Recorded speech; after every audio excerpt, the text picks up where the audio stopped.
Bismillahirrahmanirrahim. Assalamualaikum warahmatullahi wabarakatuh. Innal hamdalillah nahmaduhu wa nasta'inuhu wa nastaghfiruh wa na'udzu billahi min shururi anfusina wa min sayyiati a'malina. Man yahdihillahu fala mudhillalah wa man yudhlilhu fala hadiyalah. Asyhadu an la ilaha illallah wahdahu la syarikalah wa asyhadu anna Muhammadan abduhu wa rasuluhu la nabiyya wa la rasula ba'da. Amma ba'd, fa ikhwati fillah wa akhwati fillah rahimani wa rahimakumullah. Laqad qala Allah Ta'ala ya ayyuhalladzina amanu taqullaha haqqa tuqatih wa la tamutunna illa wa antum muslimun. Kaum muslimin dan muslimat yang dirahmati oleh Allah Ta'ala, alhamdulillah insyaallah ini sebentar lagi kita ini akan memasuki bulan Ramadan dan kita diminta untuk mengulangi pembelajaran berkaitan dengan fikih Ramadan atau fikih puasa insyaallah mulai hari ini atau sampai seterusnya sampai bulan Ramadan. Kita bahas tentang fikih puasa atau fikih Ramadan. Mungkin yang kita bahas nanti puasa atau sholat tarawih dan yang lainnya. Kali ini kitab yang kita gunakan adalah Al-Fiqhul Muyassar, fikih yang mudah. Tentang salah satu pembahasannya adalah tentang puasa. Kita bacakan di sini penjelasan ulama berkaitan dengan definisi puasa dulu biar kita paham apa sih yang dimaksud dengan puasa. Qala al-mu'allifun rahimahumullah, ta'rifus shiyam wa bayanu arkanihi, pengertian puasa dan penjelasan tentang rukun-rukunnya. Ta'rifuhu as-siyamu fil lughati al-imsaku anisy. Puasa secara bahasa itu artinya menahan untuk tidak melakukan sesuatu. Itu puasa artinya. Puasa makan, puasa bicara dan yang lainnya. Puasa secara bahasa menahan untuk tidak melakukan sesuatu. Adapun secara istilah syariat, dan ini yang sangat penting sekali kita pahami. Menurut istilah syariat, puasa adalah al-imsaku anil akli wa syurbi wa sairil mufattirat ma'aniyati min tulu'il fajri sadiqi ila ghurubi syamsi. Sedangkan puasa menurut istilah syariat adalah menahan dirinya untuk tidak makan dan tidak minum serta tidak melakukan pembatal-pembatal puasa dibarengi dengan niat. Dimulai dari fajar shadiq sampai tenggelamnya matahari. Inilah pengertian puasa secara istilah syariat. Kita ulangi, yaitu menahan dirinya untuk tidak makan, tidak minum dan tidak melakukan pembatal-pembatal puasa dibarengi dengan niat ingin melakukan ibadah puasa dimulai dari fajar shadiq sampai tenggelamnya matahari. Coba kita jelaskan pengertian ini menurut yang telah disampaikan oleh ulama. Jadi puasa itu menahan dirinya untuk tidak melakukan makan dan minum. Makan dan minum, bapak-bapak sekalian, ibu-ibu sekalian, bukan cuma yang dinamakan makan dan minum itu memasukkan sesuatu sehingga melewati tenggorokan, bukan. Kalau makanan kita cuma masukkan sampai ke lidah itu dibolehkan, asal dikeluarkan kembali. Itu namanya nyicipi makanan, itu dibolehkan dalam Islam. Dibolehkan dalam Islam. Kenapa seperti itu? Karena memang ada hadisnya. La ba'sa an yazuqa al-khil aw syai' ma lam yadkhul khalqahu wa huwa shaim. Di dalam hadis Bukhari, Rasulullah SAW mengatakan tidak mengapa menyicipi cuka atau makanan yang lain selama tidak melewati tenggorokan walaupun dia dalam kondisi berpuasa. Ini salah satu kemudahan dalam syariat kita. Bagi ibu-ibu mungkin yang mau masak, nah nanti khawatir nanti keasinan, ditegur sama suaminya misalkan, atau kemanisan. Dia cicipin kuahnya misalkan, masukkan ke lidah, habis itu keluarin lagi. Oh ternyata keasinan, oh ternyata kemanisan misalkan, oh ternyata hambar, itu boleh. Asal sekali lagi dikeluarkan, jangan sampai masuk ke tenggorokan. Nah kalau sudah masuk tenggorokan, itu namanya makan dan minum.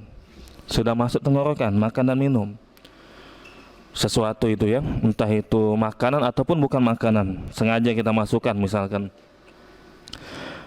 Berarti Bapak sekalian, kalau zaman kasus sekarang ini, kalau ada yang berobat ke dokter, lambungnya itu misalkan bermasalah atau ususnya itu bermasalah, kan ada alat yang masukin pakai selang gitu, masukin ya kelihatan, oh ini ususnya ini lecet misalkan, ada tuh yang masukin pakai selang, dimasukin sama dia, habis itu dikeluarin lagi.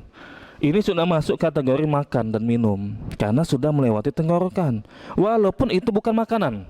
Sengaja dimasukkan sesuatu lewat tenggorokan, itu namanya makan dan minum. Jadi kalau ada orang berpuasa periksa ke dokter, masukin selang yang pemeriksaan itu ke dalam rongga mulutnya, tembuslah sampai ke dalam misalkan untuk ngelihat ususnya, itu membatalkan sholat. Seperti itu. Bukan hanya lewat tenggorokan, bukan, tapi lewat jalur lain kata ulama. Namun fungsinya ini seperti makan dan minum, maka ini membatalkan puasa. Memang dia tidak melalui jalur tenggorokan memasukkan sesuatu, dan itu bukan makanan, bukan. Lewat jalur tangan, lewat jalur belakang, ada obat itu masukkan lewat jalur belakang, ada seperti itu. Atau disuntik sama dia, sama dokter misalkan, walaupun bukan makanan, tapi fungsinya sama seperti makanan atau minuman, itu membatalkan puasa juga. Bukan makanan Pak Ustadz, cuma disuntik pakai impus. Impus itu fungsinya sama seperti makan dan minum. Kita lihat orang itu kalau koma dikasih impus masih hidup dia, karena memang fungsi impus itu untuk menggantikan makanan dan minuman. Walaupun bukan lewat tenggorokan, dimasukilah lewat tangan misalkan. Kalau seandainya ada yang dimasukkan, mungkin salah satunya impus misalkan, walaupun lewat tangan, dan dia dalam kondisi berpuasa semenit lagi misalkan, itu batal puasanya. Sengaja atau nggak sengaja, batal puasanya. Karena sekali lagi fungsi impus itu bisa menggantikan makan dan minum. Walaupun tidak lewat tenggorokan, namun karena fungsinya ini seperti makan dan minum, maka bisa membatalkan puasa. Jadi sekali lagi makan dan minum itu bukan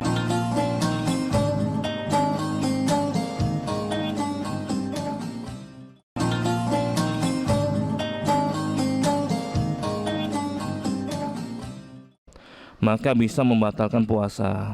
Jadi sekali lagi makan dan minum itu bukan hanya memasukkan makanan dan minuman lewat tenggorokan, bukan.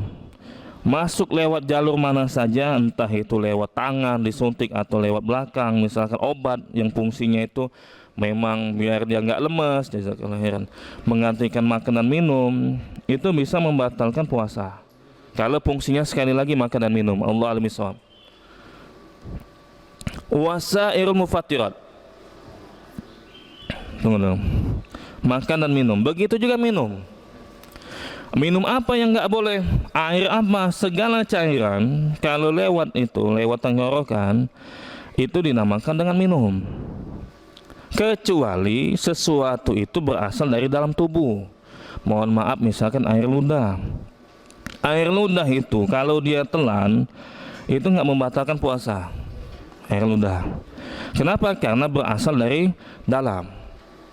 Begitu juga mohon maaf kalau ada orang yang nelan ingusnya, itu tidak membatalkan puasa kalau lewat jalur dalam, masuk dalam misalkan, sampailah tenggorokan misalkan. Tapi kalau lewat hidung, mau netes di hidung masuk ke mulut, nah itu namanya batal karena sempat keluar dari tubuhnya. Ini yang dinamakan dengan minum. Wasairil mufattirat, dan tidak melakukan pembatal puasa yang lainnya. Pembatal-pembatal puasa yang lainnya itu banyak, bukan hanya makan dan minum. Mohon maaf, misalkan berhubungan biologis antar suami istri, bahkan ini ada kafaratnya, berhubungan suami istri. Pernah ada di Jawa ya Bapak sekalian ya, makanya kata sahabat, innaka lam tablughu ukuluhum illa likana li ba'din fitnah kama qala. Kalau kita nyampaikan sesuatu yang belum bisa dipahami, yang belum waktunya, itu akan jadi masalah, gitu ya, dalam syariat Islam seperti itu.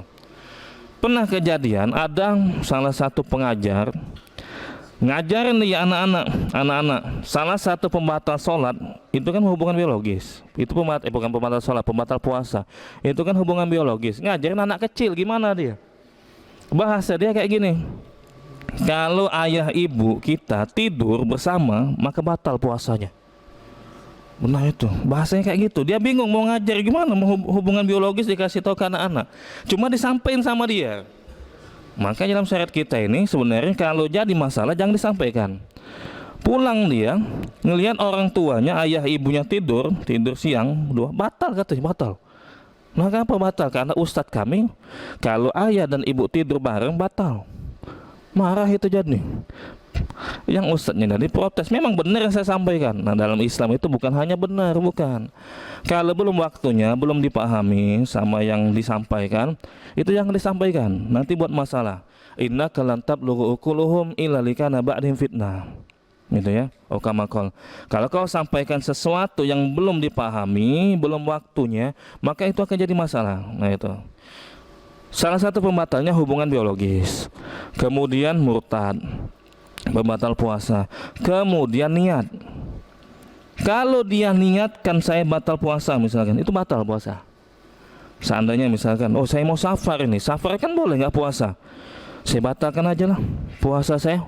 Memang musafir boleh untuk tidak berpuasa, cuma harusnya itu boleh batal niat puasa itu kalau musafir, kalau benar-benar dia nggak musafir, sudah safar baru boleh dia. Tapi kalau masih mau rencana nggak boleh. Umpamanya berangkatnya jam 12 siang misalkan, jam 12 siang, sengaja dia nggak puasa, dia dari pagi, dari subuh, itu nggak boleh. Kenapa nggak boleh? Karena masih calon musafir. Yang namanya calon itu belum dapat keringanan, kecuali kalau dia sudah dikatakan musafir, sudah berangkat dianya, baru boleh dia tidak berpuasa. Nah kalau kejadian misalkan jam 12 dia mau berangkat, sudahlah saya mau jam 11 siang misalkan, batalin aja lah puasa. Sebenarnya nggak boleh, nggak boleh. Tapi akhirnya nyesel saya, safar juga pakai pesawat, ngapain saya batalin misalkan, kata dia. Itu sudah batal. Kenapa? Karena dia pernah meniatkan untuk membatalkan puasa. Walaupun dia tarik kembali omongannya, saya nggak jadilah puasa. Selama pernah meniatkan untuk membatalkan puasa, itu terjadi walaupun belum kesampaian dia makan. Saya mau safar, tahu-tahu nggak jadi safar misalkan. Makanya musafir itu dapat keringanan untuk mengqashar sholat, dapat keringanan untuk tidak berpuasa kalau benar-benar sudah musafir. Khawatirnya dia nggak jadi safar, nggak jadi safar misalkan, penugasan saya dibatalkan, gimana dia? Jadi masalah itu. Allah al-misawab. Ini pengertian puasa, ma'aniyah, bersamaan dengan niat untuk berpuasa. Kalau dia tidak niatkan untuk berpuasa, nggak dapat pahala. Karena sekali lagi ibadah itu butuh niat. Dia niatkan saya ini sedang melakukan ibadah. Nanti insya Allah kita sampaikan ini rukun puasa ini. Dimulainya dari fajar sodik sampai tenggelamnya matahari, itulah puasa. Puasa itu dimulai dari fajar sodik sampai tenggelam matahari. Pernah kita sampaikan bahwa Bapak sekalian, fajar itu artinya cahaya yang ada di langit, cahaya putih. Itu namanya fajar. Dan fajar itu ada dua. Ada fajar kazib, ada fajar sodik. Secara bahasa, fajar itu ya cahaya fajar. Kazib itu artinya dusta. Sodik itu artinya jujur. Jadi ada fajar yang dusta, ada fajar yang jujur. Kenapa dinamakan kayak gini? Karena nanti ketika menjelang waktu subuh ada cahaya putih, cahaya di langit. Setelah muncul, bukannya makin lama makin terang, tapi makin menghilang. Inilah namanya fajar kazib, dusta. Kazib itu artinya sudah hilang cahaya pertama, nanti muncul lagi cahaya kedua. Nah, cahaya kedua ini makin lama makin terang dia. Inilah masuk waktu subuh. Dan ini dinamakan dengan kondisi fajar sodik. Cahayanya itu makin lama makin terang. Tapi kalau yang pertama tadi muncul, habis itu hilang. Waktu subuh itu muncul cahaya, makin lama cahaya makin terang. Itulah namanya fajar sodik. Sampai tenggelam matahari. Jadi puasa itu dimulai dari waktu subuh sampai berakhirnya waktu maghrib. Yang jadi acuan di sini dijelaskan sama ulama, bapak-bapak, ibu-ibu sekalian, bukan azan, bukan. Tapi kita udah tahu nih masuk belum waktu subuh. Kalau sudah tahu masuk waktu subuh, itu nggak boleh lagi makan minum kita puasa. Walaupun belum azan. Sekali lagi yang jadi acuan itu bukan azan. Kadang orang itu azannya telat 5 menit, kita nungguin, lamonnya azan, makan sudah. Maghrib itu makan. Misalkan, nah ini alhamdulillah masjid ini telat azan subuh 5 menit, kesempatan untuk makan, nggak boleh gitu. Karena sekali lagi yang jadi acuan bukan azan subuh sekali lagi, tapi sudah masuk belum waktu subuh. Kita bisa tahu itu lewat jadwal. Oh ternyata udah masuk nih waktu subuh, nggak boleh lagi makan minum. Walaupun muazin di tempat kita belum azan. Begitu juga maghrib. Maghrib itu gontor misalnya kayak Masjid Agung itu, muazinnya sebagian makan dulu, dia makan dulu, minum dulu, baru azan. Karena sudah masuk waktu maghrib. Kalau kita tahu udah masuk waktu maghrib, sudah tahu masuk waktu maghrib, misalkan seperti itu, belum azan,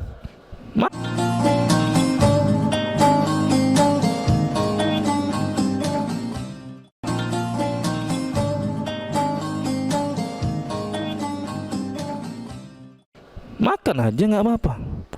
Karena sekali lagi yang jadi acuan bukan azan maghrib, bukan. Sudah masuk belum waktu maghrib. Begitu juga kalau kecepatan. Wah ini saya tahu nih ada biasa mau azan ini kecepatan 2 menit, kecepatan 3 menit dari jadwal. Jangan seneng dulu gitu. Nah alhamdulillah ini muazinnya si fulan misalkan bisa buka lebih awal gitu. Nggak boleh. Kalau kita tahu azannya kecepatan. Jadi kesimpulannya sekali lagi yang jadi acuan itu masuk waktu subuh itu berhenti makan dan minum.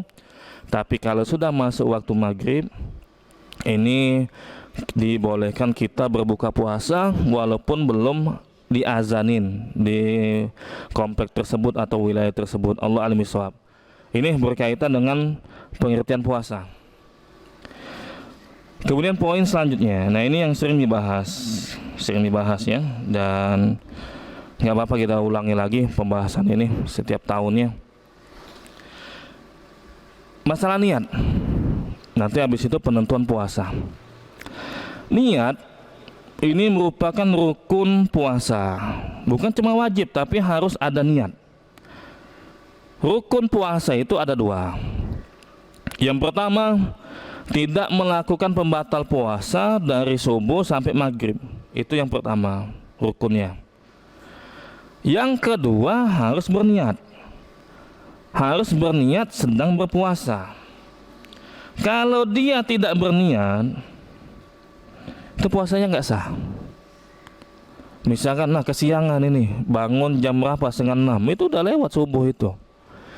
Niatnya sebelum subuh, niatnya setelah sholat subuh untuk berpuasa, 5:30 baru niat dia berpuasa, itu nggak sah. Kenapa nggak sah? Karena memang ada hadisnya. Hadis sahih kata Rasul alaihi salatu wasallam, "Man lam yubayyiti siyama qabla al-fajri fala siyama lahu." Siapa yang tidak meniatkan berpuasa sebelum fajar, sebelum subuh, maka puasanya itu tidak sah. Artinya niatnya itu sebelum waktu subuh, walaupun sedetik lagi waktu subuh. Sedetik lagi di waktu subuh tuh, jam 4.50 misalkan, dia jam 4 59 lewat 59 detik misalkan, sedetik lagi misalkan, itu masih sah. Tapi kalau niat dia untuk berpuasa setelah waktu subuh, ini nggak sah. Makanya niatnya itu kata Rasul SAW sebelum waktu subuh. Entah itu habis maghrib kita buka puasa, saya niatin lah besok puasa, atau habis isya apa habis tarawih, yang penting dia niatkan besoknya itu mau untuk berpuasa. Cuma masalah gini,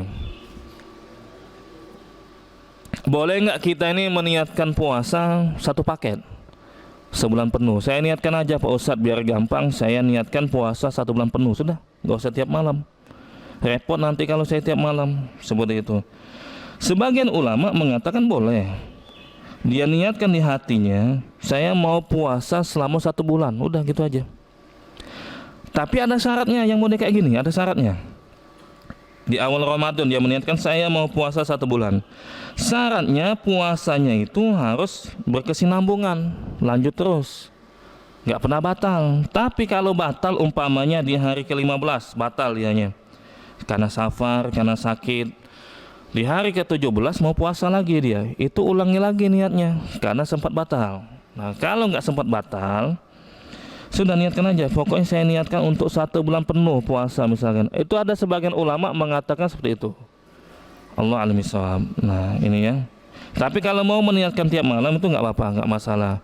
Cuma memang kita sampaikan ada penjelasan ulama, kalau kita mau niatkan 1 bulan penuh boleh seperti itu, nggak apa-apa. Saya niatkan ini 1 bulan, khawatir jaga-jaga nanti lupa untuk meniatkan puasa besoknya. Allah alim shawab. Ini berkaitan dengan niat. Poin selanjutnya, poin selanjutnya, yang ini sering terjadi perbedaan di Indonesia ini, menentukan awal Ramadan. Nah itu nggak apa-apa kita sampaikan, biar kita tahu kenapa kok bisa berbeda di situ. Menentukan awal Ramadan